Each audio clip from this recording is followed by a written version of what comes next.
भैया पंचम की कहानी। एक राजा था, उसके 7 बेटे व 7 बहू थी। 6 बहुओं का पीहर था, 7वीं बहू का पीहर नहीं था। 6 बहुएं पानी भरने के लिए पनघट पर गई। वहां जाकर बोली कि जल्दी जल्दी पानी भर लो, बाद में धौंक मारने के लिए जाना है। एक बोली कि तेरी जेठानी क्या कर रही है, तो वह 6 जनी बोली कि वह तो चरखा काट रही है। उसे क्या मालूम भैया पंचम क्या चीज है, उसका कोई भाई नहीं है। पानी भरकर जब चलने लगी तो ये सारी बातें सर्प सुन रहा था। वह बोला, इस दुनिया में इतना कौन दुखी है जो बिना भाइयों की बहन है। जब वह पानी भरकर चलने लगी तो आगे आगे वह चल पड़ी और पीछे पीछे सर्प चल पड़ा। जब उन्होंने पानी की धोगड़ उतारी तो सर्प ने आदमी का रूप धारण कर लिया और बोला, बहन राम राम। वह कहने लगी कि मेरे तो कोई भाई नहीं था, तो तू किधर से आ गया। जब वह कहने लगा, जब तेरी शादी हुई तब मैं पैदा हुआ था, इसलिए तेरी मेरी मुलाकात नहीं हुई। फिर वह अपनी सास को पूछने के लिए गई कि मेरा भाई आया है, क्या करना चाहिए। तब सास कहने लगी कि तेल से चूल्हा लीप ले और तेल में चावल चढ़ा ले।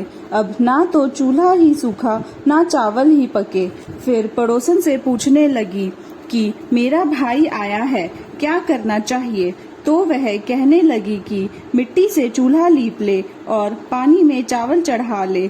तब उसने ऐसा ही किया।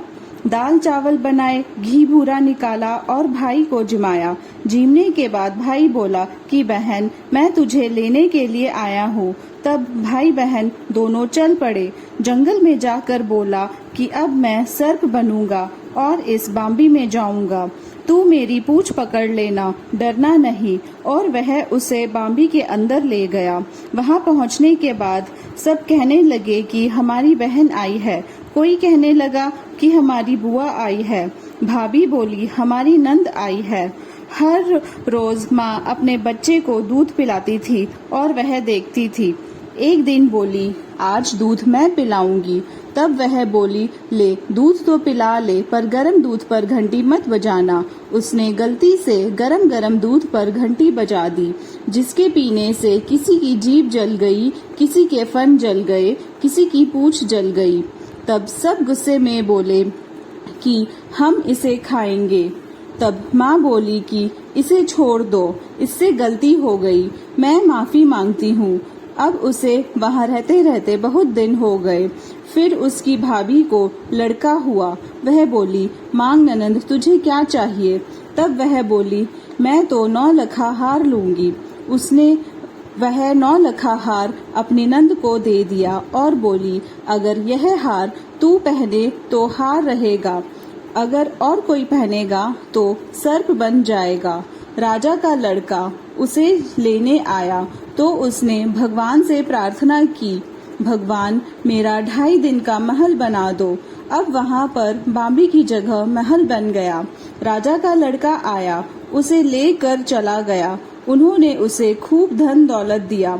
जाते समय वह अपनी धोती भूल गया। तब रास्ते में जाने के बाद राजा का लड़का बोला कि मैं अपनी धोती भूल आया, सो जाकर ले आता हूँ। तब वह बोली कि अपने को इतना धन दौलत दिया है, अपनी पुरानी धोती लेने जाओगे तो वह क्या बोलेंगे। वह बोला, ऐसी बात नहीं कि नई मिल जाने पर पुरानी छोड़ देनी चाहिए। मैं अपनी पुरानी धोती लेकर ही आऊंगा। जब वहाँ पर गया तो वहाँ पर कुछ भी नहीं था, सिर्फ एक कीकर का पेड़ था जिस पर उसकी धोती लटक रही थी। जंगल में जाकर तलवार निकाल कर खड़ा हो गया कि मैं तुझे मारूंगा। तब वह बोली, राजा मेरा पीहर किधर था। पनघट पर देवरानी जेठानी बोली मार रही थी। सर्प सुन रहा था, वह तो मेरा धर्म का भाई था, मेरा तो सिर्फ 2.5 दिन का मांगा पीहर था। जब वह ससुराल में आई तो उसने अपना लाया हुआ धन सबको दिखाया तो सब कहने लगी कि बहुत लाई। अब उसे रहते हुए बहुत दिन हो गए। अब उसको एक लड़का हुआ। उसकी नंद जापे में आई। तब वह ननंद से बोली कि मांग, तू क्या मांगती। तब वह ननंद बोली कि मैं तो यह 9 लखा हार लूंगी जो तू अपने पिहर से लाई है। तब वह बोली कि और तू कुछ भी मांग ले, मैं सब दे दूंगी। यह मेरे मांगा पिहर का हार है, इस हार को मैं पहनूंगी सो सोने का हार रहेगा, तू पहनेगी तो सर्प बन जाएगा। तब वह बोली मैं तो यही हार लूंगी। अब उसने वह हार उसे दे दिया। जब वह हार पहनने लगी तो वह सर्प बन गया। तब भाभी बोली कि मैंने पहले ही कहा था कि मैं पहनूंगी तो हार रहेगा, तू पहनेगी तो सर्प बन जाएगा। यह मेरे 2.5 दिन का मांगा पिहर का है। तब वह ननंद को बोली कि मेरे को कोई भी भाई नहीं था। पनघट पर देवरानी जेठानी बोली मार रही थी, सर्प सब सुन रहा था। तब वह मेरा धर्म का भाई बनकर आया और मुझे ले गया। उसने ही यह हार मुझे दिया था।